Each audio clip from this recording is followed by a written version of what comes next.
Another big guy, a big guy of the retail world, a big guy of the marketing world. He's already done a few chats already, so he's probably exhausted, but welcome to the stage, KENYATTE Nelson.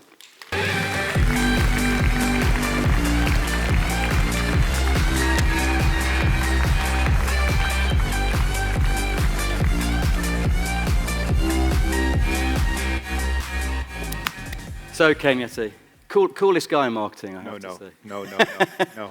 I overcompensate is what I do. So the co-op, 180 years old, obviously well established in British culture, as I say, founded on its membership principles. Yes. How much of a challenge is that when you're trying to manage such a brand like that with where we are today in the modern world? So I use two words to describe what it's like to work at the co-op. Forgive me if any one of my colleagues is in the room. It's beautifully frustrating, because the cooperative, it's the first consumer cooperative in the world, founded in 1844, Rochdale, right down the road. But because it is a cooperative, there are no shareholders. It's owned by the people who engage and interact and trade with the business. But it also is a cooperative, not just in name, but in act. So it has and abides by the cooperative principles. So things like education, things like empowerment. We do all that we can because we're owned by the people to do right by people. And doing right by people has two challenges. One, how do you define that? Right by which people and in what way? And two, doing things for people costs money. And we compete in highly dynamic, very competitive sectors: food, insurance, funeral care, legal services, B2B. And a lot of those companies don't do or engage in the same things that we do. So we carve out percentages of our profit every year to go off and do these things. They're not altruism, but they're the right things to do. The people who we compete against don't do that. In many instances. And so it creates a really interesting dynamic in the business where you have people who are pushing to improve the quality of co-op academies. We have 36 schools within the UK that we manage. Or making sure that the partnership we have with Bernardo's is working well. Or making sure the things we do with RSPBH is productive for the enhancement of wildlife. But the other shop down the street isn't thinking about birds and moss, and they're thinking about how they sell more avocados, right? So it's a really interesting dance we have to do as a business. And look, I'm proud to say it is a unique business. It's unlike any place I've ever worked, and I think we manage it well. I think we do, but it is challenging. Yeah, but it's a very diverse business. You mentioned all the different kind of verticals you're working there, from your retail and funeral care. When you're looking at a brand that's ultimately founded on purpose, you've got to try and make that relevant to all of those different customer segments. So, you as ultimately running the brand, you are responsible for the customer ultimately in the business. How do you manage to balance all of that very purpose-driven type activity with, you're still commercial, you've still got 100%. To fight it against Asda and everyone else? Yes. So it's a great question. There's two things it makes me think of. The first is, even in the context of working for and with a purpose-driven organization, one can never forget or lose sight of the fact that the vast majority of all consumers, customers, in our case members, they don't care about our purpose. They care about theirs, right? So what is it that these individuals that we serve are trying to do? What missions and convenience are they trying to fulfill? What parts of their home or their family do they need to be insured, and for what reason? To protect legacy, to make sure that when my French bulldog has to go to the vet, I'm not out of pocket by $2-3 grand, right? So those are the kinds of things people are thinking about. And so the fact that we are a purpose-driven organization is great, but we need to think about that in the context of the purpose of the people and the customers and the members we serve. The other thing is, I suppose that's the challenge. On the other side of that, the beautiful side of that coin is, when I came into this role, lots of people in my position would be challenged with trying to understand what is the propositional point of difference. And working for the co-op is a gift because it existed since 1844. We're the first consumer cooperative on the planet. And we're one of the only businesses in the UK of this kind of scale that is owned, literally owned by the people who walk through the doors every day. I cannot underestimate, I couldn't overly articulate how powerful that is, particularly from a consumer communication standpoint, because it allows us, me, the team, to talk about the co-op and the uniqueness of its proposition in a very, very different way. So obviously you had a strong retail background. You worked for the likes of N. Brown and Misguided. You could argue, those businesses, with fashion, they were startup, they were very, very different. Yes. How have you, Yes. as a CMO of injustice to that environment, going to work with a business where there is so much expectation and legacy and yes, yeah. So this is I'll talk to the benefit of what people call the squiggly career. So I'm from the US, you can tell by my funny accent, so I'm from the States. I don't really have a Southern accent anymore. It will come out from time to time, but now I sound like a newscaster. It's very region, non-specific. But I grew up in a place and space that was in the southeastern part of the US, obsessed with people. So I became a marketeer because fundamentally I was really interested in why people did the things that they did and why we did the things that we. I'm more anthropologist than I am business person, to be honest. I spent the first 16 years of my career at Procter & Gamble. So P&G back then is about the same. Well, it's probably a little bit older than the co-op, over 200 years old. Procter & Gamble. One of the first FMCG businesses in the world, founded in Cincinnati, Ohio, after the Second World War. But the thing that's unique about that business is not just its provenance, but the fact that it exists and sells products and propositions across over 80 countries to hundreds of millions, if not billions, of consumers, and it is incredibly consumer-centric in its thinking. And when you work for an FMCG, one of the things that's different versus retail is an FMCG business is by and large, obsessed with the creation of demand. A retail business, by and large, is obsessed with the harvesting of that demand. So said differently, on the FMCG side of things, I don't care where you buy it, I just want you to buy my thing. On the retail side of things, I don't care what you buy, I just want you to buy it from me. It's fundamentally different. But what that move from FMCG to retail allowed me to do is be ambidextrous in my thinking, if that makes sense. So I always tend to approach things thinking, how do I manage this conundrum in the context of what is, in my brain, my ability to exist on two planes? Yeah. And that's been super helpful for me because I think a lot of retailers think they know their customer, but what you really know is what they bought on a Tuesday at 9 p.m. But you don't know me. You just know that I was on your website once 2 months ago. And that's not consumer understanding. That's data, which is helpful and valuable. But there's nothing like getting in front of people, having a conversation with them, going shopping with them, going into their homes, talking about what motivated them to buy the football kit, because it was less about what the kid needed to go to practice and more about making sure my kid wasn't left behind. So bringing that kind of thinking into the co-op, I think has been part of my success in that organization. Yeah, so obviously you're talking a lot about data and really having that known customer understanding.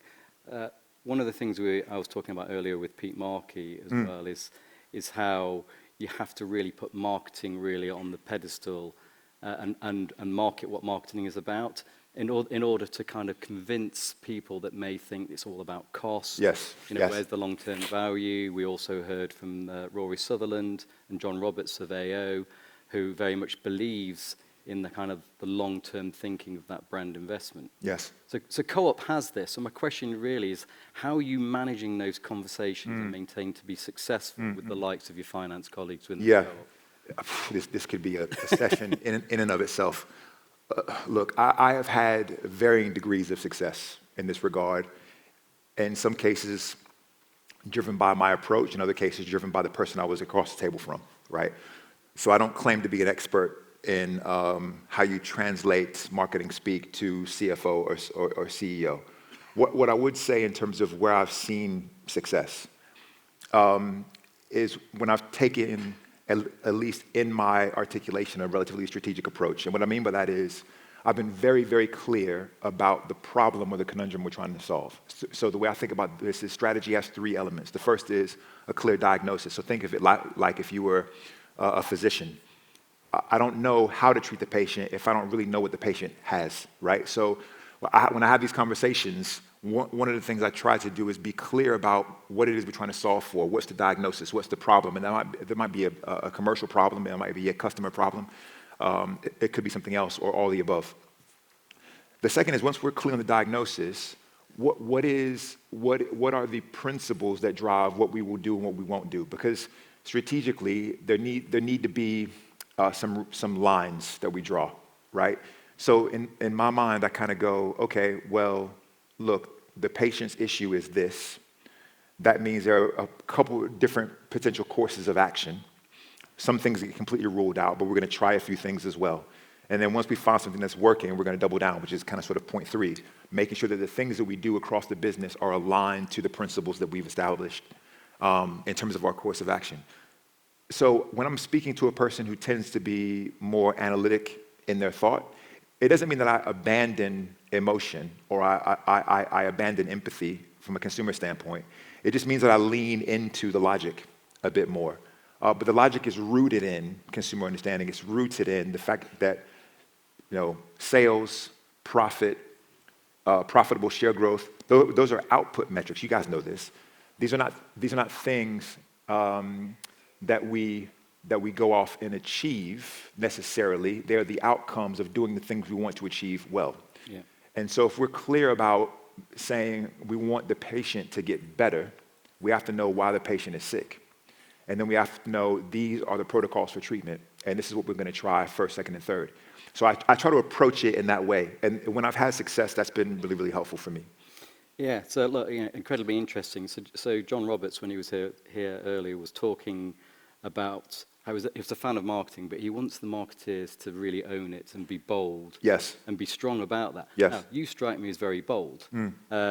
Do you think some of your success may relate to the fact that you're brought up P&G in America, very brand-led culture? Yes. How can we take some of that magic Yes. as marketeers, agencies in the UK to kind of capture that? Look, so it's an interesting one. How do you bottle it and shake it up and kind of sort of spray it all over the place? A couple of thoughts.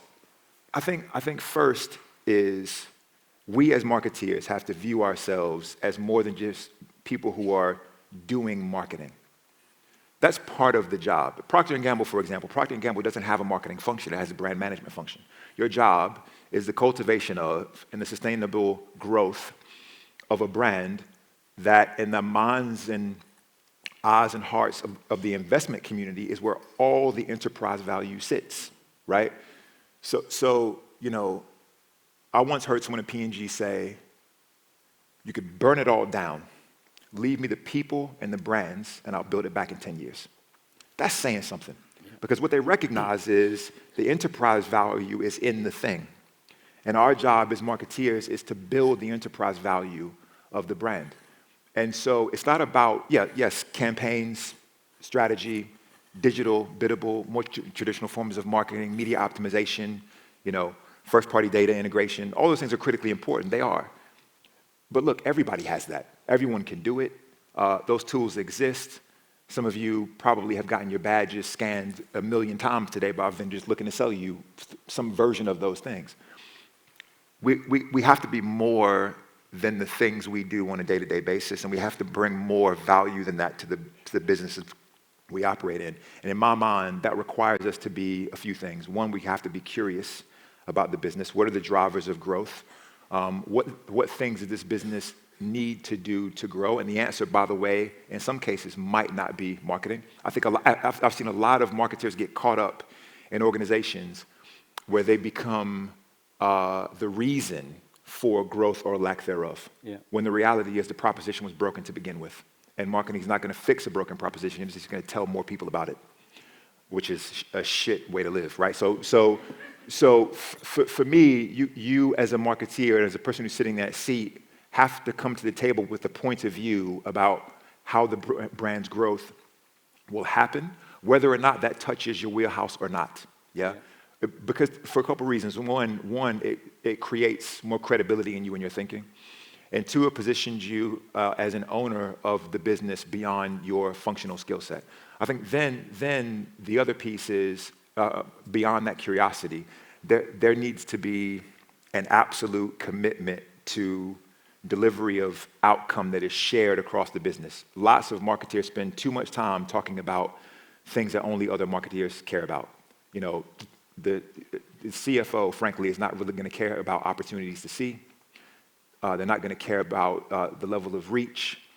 What they're going to care about is what happened as a result of the thing we did. So if the patient is sick and has a fever and we gave them this drug, did the temperature go down or not?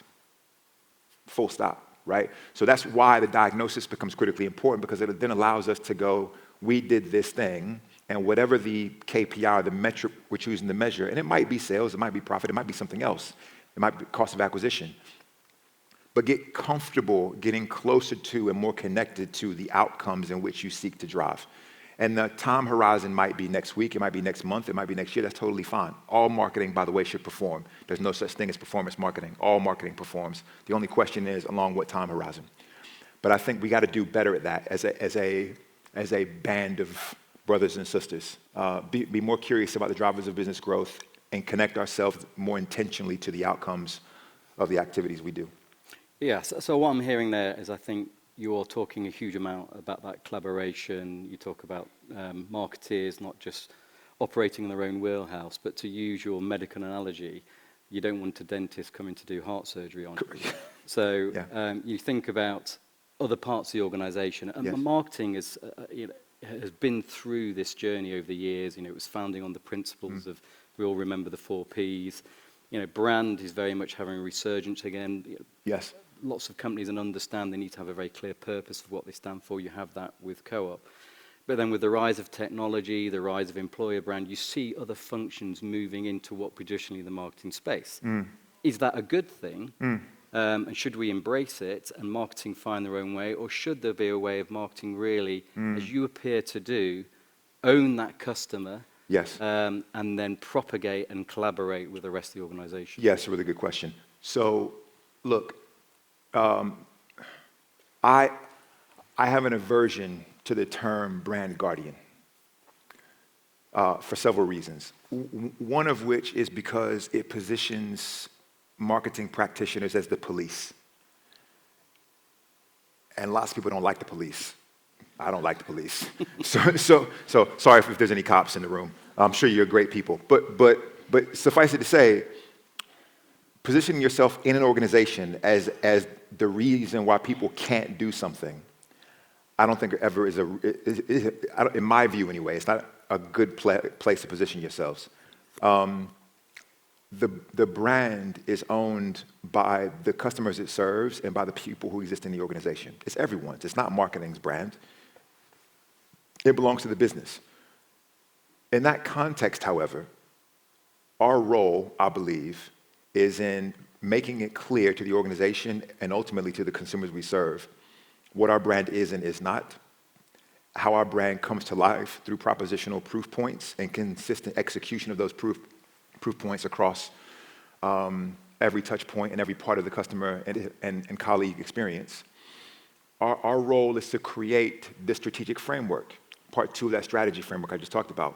What is it we're trying to create, and what are the things that give us freedom within a framework? Anyone who's ever worked with or in a creative agency knows that constraints are freeing, right? Anyone who's ever worked with or around creatives knows that the tighter the brief, the bigger the explosion of ideas. And so in that context, I believe our job is to make sure that the brief is relatively tight.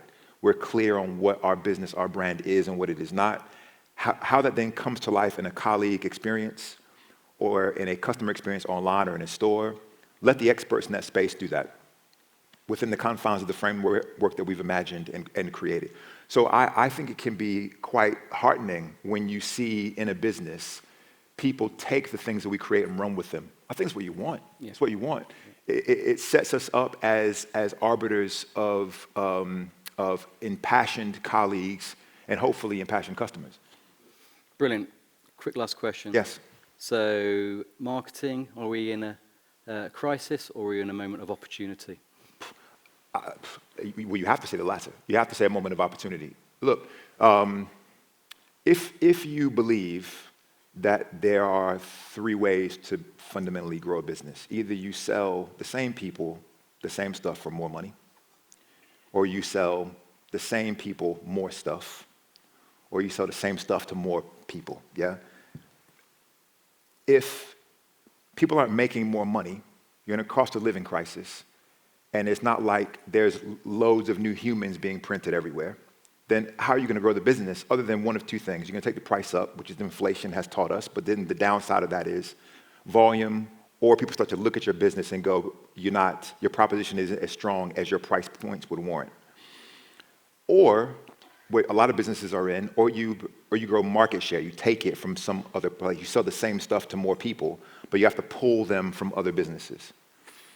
Our role as marketing practitioners and experts, professionals, in my mind anyway, fundamentally is to drive trial, drive it and do it profitably. The only way to do that is to drive market penetration. And in the context of the environment that we're in right now, driving market penetration, particularly if you work or exist in a category that is highly penetrated, food, fashion, consumer electronics, you're going to have to steal market share from someone else. Yep. And that's marketing, that's one of marketing's fundamental jobs. You know, if we can get the business focused on, again, what's the problem? What's the diagnosis? Our business isn't growing nearly as fast as the growth of all the media businesses that we pour all this money into. How do we figure out a way to grow our business profitably and scale it in a way that is helpful for either our shareholders and the point of the co-op, our members? That's marketing's gig. That's our job. It's our challenge to lean into. So there's a huge opportunity for us as practitioners and professionals in this industry to help our business understand the value we bring, not just in the creation of assets that we then syndicate through media, but in the understanding of the problem we're trying to face into, the propositions we're trying to build, and how we can communicate and tell those stories in a way that brings more people into our sphere of influence and drive the market share profitably. So. Brilliant. I love that. So we all need to learn the practice of medicine, create that prognosis. Go watch a bit of House. And apply that. No, but there's a lot in that. Yeah. So look, I think that's been incredibly insightful. I've really enjoyed it. Thank you, KENYATTE. Thank you. You're a very popular man. Thanks so much. Thank you very much.